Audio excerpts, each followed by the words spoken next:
وسلم دائما ابدا على حبيبك خير الخلق كلهم. يا نفس لا تقنطي من زلة عظمت ان الكبائر في الغفران كاللمم. لعل رحمة ربي حين يقسمها تأتي على حسد العصيان في الجسم. اللہ رب العزت کی بارگاہ میں دعا ہے اللہ رب العزت مجھے شرع صدر عطا فرمائے اور اسلام کے مقصود کے مطابق بیان کرنے کی توفیق عطا فرمائے.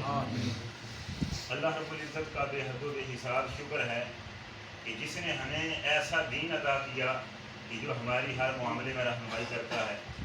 اگر ہم مسجد میں جاتے ہیں تو یہ دین ایسا دین ہے جو ہماری یہ رہنمائی کرتا ہے کہ مسجد میں جانے کے آداب کیا ہیں.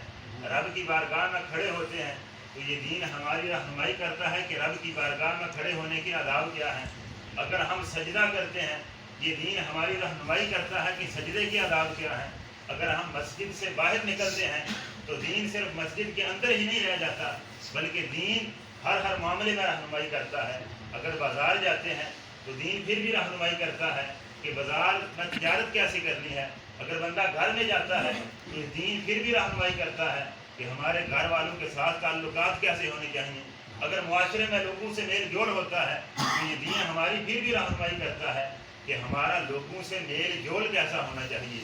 آپ دو عالم علیہ السلام نے ارشاد فرمایا ان حسن اسلام المرء ترک ما لا یعنی ہے. بندے کا اسلام بڑا خوبصورت ہو جاتا ہے بڑا کامل ہو جاتا ہے جب بندہ فضول باتوں کو چھوڑ دیتا ہے. جب بندہ اپنی ہر بات کو پرکھتا ہے ہر بات کو جانچتا ہے ہر بات کی پڑتال کرتا ہے کہ کیا یہ بات میرے فائدے کی ہے کیا یہ اسلام کے مطابق ہے.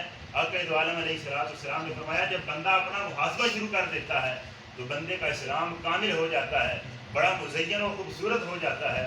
آج ہم بھی یہاں جمع ہیں تو آج میں شرعی لحاظ سے اس کے چند فوائد اور چند مقاصد بیان کروں گا کہ ہم جو یہاں جمع ہیں کیا شریعت ہماری اس بارے میں بھی رہنمائی کرتی ہے. کیا ہمارا یہاں جمع ہونا یہ ذکر و اذکار کرنا یہ ثنا خوانی کرنا یہ وعظ و نصیحت سننا یہ محض ایک رسم و رواج ہے یا اسلام ہماری اس معاملے میں بھی رہنمائی کرتا ہے یا اسلام کی تعلیمات اس بارے میں بھی ہیں. تو جو آیت کریمہ میں نے تلاوت کی اللہ رب العزت نے ارشاد فرمایا ربنا اغفر لی کہ مسلمان کی یہ شان بیان کی کہ بندہ مومن رب تعالیٰ کی بارگاہ میں اپنے لیے بخشش کی دعا کرتا ہے. تو رب تعالیٰ نے سب سے پہلے تو ہمیں اپنے لیے بخشش کی دعا مانگنے کی ترغیب ارشاد فرمائی. ہم رب تعالیٰ کی بارگاہ میں بخشش مانگیں اس کی بارگاہ میں توبہ کریں کیونکہ غلطیاں ہو جاتی ہیں گناہ ہو جاتے ہیں لیکن رب تعالیٰ کو وہ بندہ بڑا محبوب ہے وہ بندہ بڑا ہی پسند ہے جو رب تعالیٰ کی بارگاہ میں لوٹ آتا ہے. آپ دو عالم علیہ السلام کی بارگاہ میں ایک صحابی حاضر ہوئے عرض کرتے ہیں یا رسول اللہ صلی اللہ علیہ وآلہ وسلم ایک مسئلہ پوچھنا ہے ایک بات پوچھنی ہے. آپ دو عالم علیہ السلام نے فرمایا جی پوچھیے. عرض کرنے لگے یا رسول اللہ ایک گناہ سرزد ہو گیا ہے پوچھنا یہ ہے کہ کیا رب تعالیٰ کی بارگاہ میں اس کی معافی ہے کیا رب تعالیٰ مجھے معاف کر دے گا کیا بخش دے گا. آپ دو عالم علیہ السلام نے ارشاد فرمایا کہ ہاں اگر تو رب تعالیٰ کی بارگاہ میں سچی توبہ کرے اور اپنے گناہ پہ نادم و شرمندہ ہو تو یقیناً اللہ تعالیٰ تیری توبہ کو قبول کرے گا اور تجھے بخش دے گا. یہ بات سن کے وہ سائل چلا واپس پلٹا جب تھوڑی دور گیا تو پھر واپس آ گیا. عرض کرتا ہے یا رسول اللہ صلی اللہ علیہ وآلہ وسلم ایک اور بات بھی ارشاد فرما دیجیے. آپ عالم علیہ السلام نے پوچھا جی پوچھیے کیا بات ہے. عرض کرنے لگے یا رسول اللہ آپ نے مسئلہ تو بیان کر دیا ذرا یہ بھی بتائیے کہ جب میں نے رب کی نافرمانی کی تھی جب مجھ سے گناہ سرزد ہوا تھا جب میں گناہ کر رہا تھا تو کیا میرا رب اس وقت مجھے دیکھ رہا تھا. آپ عالم علیہ السلام نے ارشاد فرمایا کہ ہاں جب تو رب کی نافرمانی کر رہا تھا تو تیرا رب تجھے دیکھ رہا تھا. اس بندے نے جب آپ عالم علیہ السلام کی زبان مبارک سے یہ الفاظ سنے تو ان الفاظ کا اتنا اثر ہوا کہ میں رب تعالیٰ کی نافرمانی کرتا رہا اور رب تعالیٰ کے سامنے کرتا رہا. مجھے کیوں نہ شرمندگی اس وقت ہوئی مجھے کیوں نہ ندامت آئی کہ رب کی بارگاہ میں ہی نافرمانی کرتا رہا اس کے سامنے ہی گناہ کے کام کرتا رہا. صحابہ کرام فرماتے ہیں آقا کی زبان سے یہ اس نے الفاظ سنے تو اسی وقت آقا دو عالم علیہ السلام کے قدموں میں ہی جان دے دی. تو ہمیں بھی اس سے پہلے کہ موقع ہاتھ سے چلا جائے رب تعالیٰ کی بارگاہ میں لوٹ آنا چاہیے توبہ کر لینی چاہیے اللہ تعالیٰ کے پیارے نبی حضرت زکریا علی نبینا و علیہ الصلوۃ والسلام آپ کے بارے میں منقول ہے کہ ایک مرتبہ شیطان لعین کی آپ سے ملاقات ہوئی. آپ نے پوچھا اے شیطان ذرا بتا تو صحیح اس دنیا کے اندر تو نے لوگوں کو کیسا پایا, کس قسم کے لوگ ہیں؟ شیطان کہنے لگا کہ اس دنیا میں لوگ 3 طرح کے ہیں. آج ہم نے بھی محاسبہ کرنا ہے کہ ہم ان 3 قسموں میں سے کون سی قسم میں آتے ہیں. ہم ذرا اپنے اندر غور کریں, اپنے اندر جانچیں کہ کس قسم میں ہمارا شمار ہوتا ہے. تو شیطان کہنے لگا ایک قسم تو ہے اللہ کے نبی ان لوگوں کی ہے جو بڑے متقی, بڑے پرہیزگار ہیں, جو اتنے اللہ کے برگزیدہ بندے ہیں کہ ہم شیطان ان کی طرف سے مایوس ہو چکے ہیں کہ ہم کبھی بھی انہیں گناہ کی طرف نہیں بلا سکتے. ہمیں پتہ چل چکا ہے کہ ہم انہیں گناہ کی طرف لے کے جا ہی نہیں سکتے. شیطان کہنے لگا کہ ہم نے کبھی ان بندوں پہ کوشش کی ہی نہیں, کبھی ان کو برگلایا ہی نہیں, کیونکہ ہمیں پتہ ہے کہ یہ ہم اپنے مقصد میں کبھی کامیاب نہ ہو سکیں گے. اور شیطان کہنے لگا ایک قسم ان لوگوں کی ہے جو ہمارے ہاتھوں میں ایسے ہیں جیسے بچے کے ہاتھ میں کھلونا ہوتا ہے, اور بچے کے ہاتھ میں کھلونا دے دیا جائے, بچہ اسے کبھی دائیں کرتا ہے, کبھی بائیں کرتا ہے, کبھی سیدھا کرتا ہے, کبھی الٹا کرتا ہے. یعنی بچے کو مکمل اختیار ہوتا ہے, جیسے چاہے اس کے ساتھ کھیلے. تو شیطان کہنے لگا بعض لوگ ایسے ہیں جو ہمارے ہاتھ میں ایسے ہیں جیسے بچوں کے ہاتھ میں کھلونے, ہمارے لیے ان پہ پورا اختیار ہے, مکمل قبضہ ہے, مکمل کنٹرول ہے. جب چاہیں رب کی نافرمانی کرائیں, جب چاہیں جو گناہ کروانا چاہیں وہ گناہ کروائیں.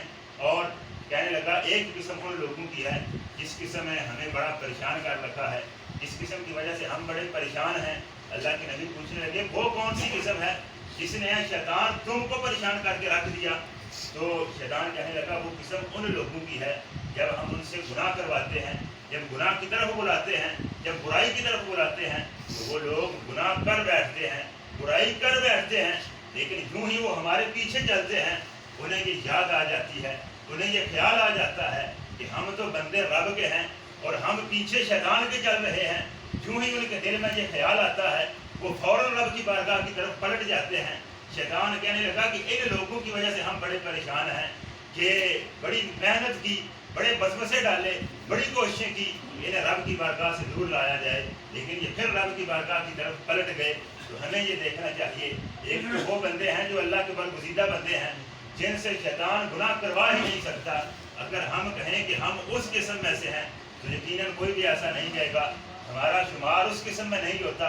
پیچھے 2 ہی قسمیں بچتی ہیں, یا تو ہم شیطان کے ہاتھ میں کھلونا بن جائیں, جیسے وہ چاہتا رہے ہم ایسے کرتے رہیں, یا پھر ہم ایسے بن جائیں کہ اگر شیطان ہمیں گناہ کی طرف لے بھی جائے فوراً پلٹ آئیں, رب کی بارگاہ کی طرف رجوع کریں.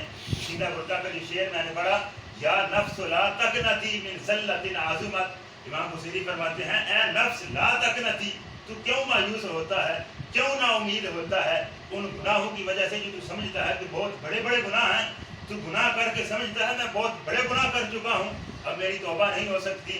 کہتے ہیں ایسی بات نہیں, ان الکبائر فی الغفران کالامامی, تجھے پتہ نہیں کہ رب کی رحمت و بخشش کتنی وسیع ہے. تیرے یہ بڑے بڑے پہاڑوں برابر گناہ جب رب کی رحمت کے سامنے کیے جائیں گے, یہ تو ریت کے ذروں سے بھی چھوٹے ہو جائیں گے, یہ تو بالکل چھوٹے ہو جائیں گے. اور کہنے لگے لعل رحمت ربی حین یقسمھا, اور میرا تو یہ گمان ہے, میرا تو یہ عقیدہ ہے کہ جب رب کی رحمت کی تقسیم کی باری آئے, حین یقسمھا, جب میدان محشر ہو, رب تعالیٰ کی رحمت کو تقسیم کیا جا رہا ہو, اس وقت کیا منظر ہوگا؟ تاتی علی حسب العصیان بالقسم, کہ رب تعالیٰ کی رحمت جو بندہ جتنا گناہ گار ہے اس کے حصے میں اتنی ہی زیادہ آئے گی. تو رب تعالیٰ کی رحمت کے دروازے ہمارے لیے آج بھی کھلے ہیں. بندہ جب تک اس کی سانس باقی ہے اس کے لیے توبہ کے دروازے کھلے ہیں. وہ بندہ توبہ کر سکتا ہے, اپنے گناہوں پہ نادم و شرمندہ ہو سکتا ہے, لیکن جب سانس چلی گئی, جب یہ زندگی کے دن ختم ہو گئے, اب بندہ کہے کہ قبر میں جا کے توبہ کر لوں گا, قبر میں جا کے اپنے گناہوں کی معافی مانگ لوں گا, اب وقت چلا گیا, اب موقع ہاتھ سے نکل گیا. لیکن آخری بات کر کے بات ختم کرتا ہوں, یہ اللہ تعالیٰ کی بڑی رحمت اور بڑی عظیم نعمت ہے اس امت کے لیے کہ جب سارا موقع چلا گیا, اب بندے کے پاس بندہ توبہ کرنا چاہے بھی تو پھر بھی نہیں کر سکتا.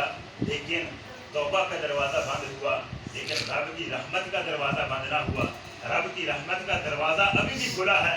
اگر بندہ ایسے آئزہ و اقربا چھوڑ کے گیا ہے، ایسی اولاد چھوڑ کے گیا ہے، ایسے دوست چھوڑ کے گیا ہے، ایسے رشتہ دار چھوڑ کے گیا ہے کہ بندہ تو دنیا سے چلا گیا لیکن وہ اس کے لیے سال ثواب کا اہتمام کرتے ہیں، رب تعالیٰ کی بارگاہ میں اس کے لیے بخشش کی دعا کرتے ہیں، تو اب بھی رب کی رحمت کے دروازے بندے کے لیے کھلے ہیں۔ آقا نے فرمایا بندہ میری امت مرحومہ ہے، یہ قبروں میں جائے گی، اس حال میں جائے گی کہ ان کے ساتھ گناہوں کے بڑے بڑے پہاڑ ہوں گے، لیکن جب قبروں سے اٹھائے جائیں گے اس حال میں اٹھیں گے کہ گناہوں سے بالکل پاک و صاف ہوں گے۔ صحابہ نے پوچھا یا رسول اللہ یہ کیسے ہوگا؟ عرض کرنے لگے آقا دو عالم علیہ السلام نے فرمایا یہ ایسے ہوگا کہ جو پیچھے چھوڑ کے آئے تھے وہ ان کے لیے بخشش کی دعا کریں گے۔ تو آج شیطان ہمیں روکتا ہے کہ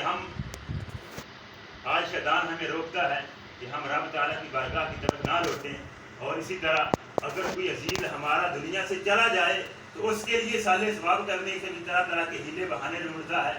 کبھی یہ کہتا ہے کہ دوسرے دن نہیں کرنا، کبھی چوتھے دن نہیں کرنا، کبھی 10ویں دن نہیں کرنا۔